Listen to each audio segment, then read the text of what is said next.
નમસ્કાર ખેડૂત મિત્રો એક વ્યક્તિનો પ્રશ્ન હતો કે શું ફૂઈનું પિતાની જમીનમાં નામ ન હોય તેમ છતાં પણ ફૂઈ જમીનમાં હક માગી શકે કે ન માગી શકે, તો એના વિશે જે છે આપણે આજે ડિટેલમાં વાત કરીશું આપણે. અને ખાસ કરીને ખેડૂત મિત્રો, તમામ ખેડૂતોએ જે છે આ કાયદામાં પ્રાવધાન જે પણ છે તો એના વિશે આપણે જાણી લેવું જરૂરી છે.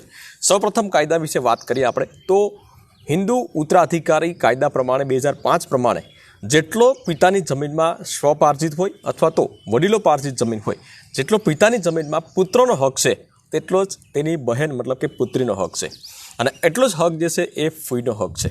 પરંતુ અમુક એવા કિસ્સાઓ જે છે કે જેમાં ફૂઈ જે છે એ પોતાની જમીનમાં હક માગી શકે નહીં. તો એ કયા કિસ્સાઓ જે છે એમાં ફૂઈ જમીનમાં હક માગી ન શકે, શું પ્રાવધાન છે, એના વિશે તમામ માહિતી આપણા વિડીયોના માધ્યમથી જાણીશું મિત્રો.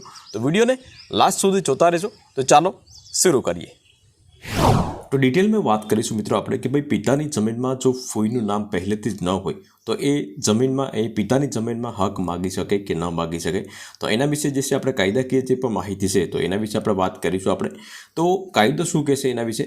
હિન્દુ વારસધારા સુધારા અધિનિયમ 2005 મુજબ પિતાની મિલકતમાં દીકરા અને દીકરીનો બંનેનો જન્મજાત હક છે, અને તેટલો જ હક જે છે એ પિતાની બહેનનો પણ છે.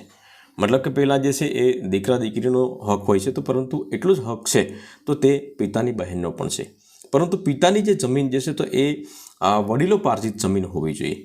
વડીલોપાર્જિત મતલબ કે જે પરંપરાગત છે તેને મળી છે તે, બરાબર. તો સ્વપાર્જિત અને વડીલોપાર્જિત. સ્વપાર્જિત કોને કહેવાય કે ભાઈ પિતાએ જે પણ જમીન પોતાની કમાણીથી લીધેલી છે, પોતાની મહેનત કરી અને જમીન લીધેલી છે, બરાબર. તો એમાં ફૂઈનો જે હક છે જે એ નથી થતો, પરંતુ એમાં વડીલોપાર્જિત જે જમીન છે તો એમાં એ ફૂઈનો જેટલો પુત્ર અને પુત્રીનો હક થાય છે તો તેટલો જ છે એ ફૂઈનો હક થાય છે. તે પછી ભલે તેના લગ્ન થઈ ગયા હોય તેમ છતાં પણ, ગમે તેટલા વર્ષો થઈ ગયા હોય તેમ છતાં પણ ફૂઈનો હક એમાં બને છે.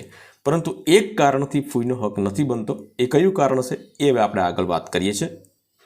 હવે એ પણ આપણે જાણી લેવું જરૂરી છે મિત્રો કે પિતાએ જે સ્વ ઉપાર્જિત જમીન લીધેલી હોય, મતલબ કે તે પોતાની કમાણીથી જમીન લીધેલી હોય, પોતાની મહેનતથી જમીન લીધેલી હોય, તો એમાં શું કાયદો કહે છે. તો એમાં જે છે તો એમાં પિતા ગમે તેને જમીન જે છે વેચી શકે છે. એમાં કાયદેસર જે છે કોઈ પણ વ્યક્તિને બક્ષિસ આપવી હોય, મતલબ કે ભેટ તરીકે આપવી હોય તો પિતા આપી શકે છે. કોઈ પણ એક સંતાનના નામે જમીન કરવી હોય તો જમીન એક સંતાનના નામ ઉપર કરી શકે. દાખલા તરીકે 2 પુત્ર હોય ને એક વ્યક્તિ જે છે, એક છોકરો એનો હોય તો એને પિતાને એવું લાગે કે ભાઈ આ વ્યક્તિ મને સાચવે એવું નથી એમ, તો એક જ પુત્રના નામ ઉપર પણ એ જમીન કરી શકે. પણ એ ક્યારે કરી શકે? જ્યારે તે પોતાની મહેનતથી, પોતાની કમાણીથી એ જમીન લીધી હોય તો.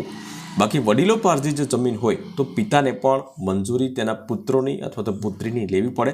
ગમે ત્યારે આપણે વેચવી હોય કે કોઈ પણ કારણોસર થયું હોય, બરાબર, તો એના પુત્રોની મંજૂરી લેવી પડે છે. પરંતુ પિતાની જે મહેનતની કમાણીથી જે છે તો એ ગમે તે પણ વસ્તુ કરી શકે છે. મતલબ કે પિતાની વિરુદ્ધ જે છે તો એ કોઈ પણ વારસદાર હોય એ મિલકતમાં સીધો હિસ્સો માગી શકતા નથી. પરંતુ માની લો કે પિતાનું અવસાન થઈ જાય અને તેમણે વસિયતનામું જે છે એ ન કર્યું હોય, તો પછી તે કાયદેસર જમીન જે છે તો એ વારસાઈ મિલકત બની જાય છે. આ સંજોગોમાં કોને કોને હક મળી શકે તો એનું પણ હું તમને જણાવી દઉં કાયદાકીય રીતે. તો એક તો પિતાની જે પત્ની હોય તો એનો કાયદેસર હક મળી શકે છે. પિતાના તમામ દીકરાઓ છે તો એનો કાયદેસર હક મળી શકે છે. પિતાની તમામ દીકરીઓ છે કે જે પરિણીત હોય અથવા તો અપરિણીત હોય તો તેનો પણ એ કાયદેસરનો હક મળી શકે છે. કઈ જમીનની વાત કરીએ આપણે કે જે પિતાએ જમીન વેચાતી લીધેલી હોય તેના વિશે. પરંતુ વડીલોપાર્જિત જે જમીન છે મિત્રો, કે જે પરંપરાગત જે તમને જમીન મળી છે તો એમાં જ્યારે પણ પિતાનું અવસાન થાય ત્યારે સ્વાભાવિક છે કે ભાઈ વારસાઈ કરવી પડે. અને વારસાઈ કરીએ ત્યારે વારસાઈ આંબામાં તમારે બધાના નામ જે છે એડ કરવા પડે. જો ફૂઈ જે છે તો એનું પહેલેથી જ નામ હોય અને પછી જે કમી કરાવી નાખ્યા હોય તો કોઈ પ્રશ્ન નથી આવતો. પરંતુ કોઈ એકય વખત પણ નામ ચડાવ્યા ન હોય તો તમારે એ આંબાની અંદર ફૂઈના પણ નામ ચડાવવા જરૂરી છે. તમારે કાયદાકીય જે છે એ તમારે કમ્પલસરી બની જાય છે, એટલે એના નામ જે છે એડ કરવા જરૂરી છે. પરંતુ મિત્રો એક એવું કારણ છે કે જેમાં ફૂઈ જે છે તો એ પિતાની જમીનમાં ભાગ માગી શકે નહીં.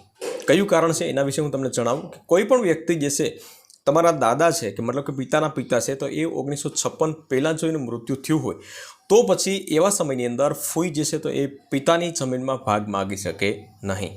કારણ કે 1956નો જે જૂનો કાયદો હતો, બીજો કાયદો જે છે 2005માં લોન્ચ થયો છે, પરંતુ 1956માં જે કાયદામાં પ્રાવધાન કેવી રીતે હતું તો કે ભાઈ પિતાની જે જમીન જે છે તેમાં પુત્રનો જ હક છે, દીકરીઓને એમાં હક હોતો નથી. દીકરીઓનો હક શેમાં બને છે? એક તો એનું ભરણ પોષણમાં હક બને છે, અને બીજું જે છે કે એના લગ્નની જવાબદારી જે છે તો એ એટલો હક માગી શકે, એનાથી વિશેષ જે છે હક માગી શકે નહીં.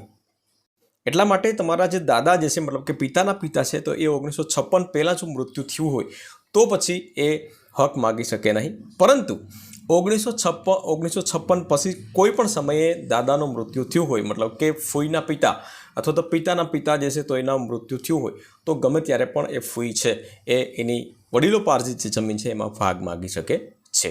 તો આ મહત્ત્વની વાત હતી, મેં તમને જણાવી દીધી છે મિત્રો. આમાં તમને કોઈ પણ બાબત ન સમજાઈ હોય તો તમે કોમેન્ટ કરી શકો છો, પરંતુ વિડીયો ગમ્યો હોય તો વિડીયોને એક લાઇક જરૂરથી કરી લેજો મિત્રો, શેર કરજો, અને આવા જ વિડીયો જોવા માટે તમે ગુજરાતીમાં યુટ્યુબ ઉપર કાયદાની વાતો ઉપર સર્ચ કરશો તો એ ચેનલ જે છે આવશે તો સબસ્ક્રાઈબ જરૂરથી કરી લેજો.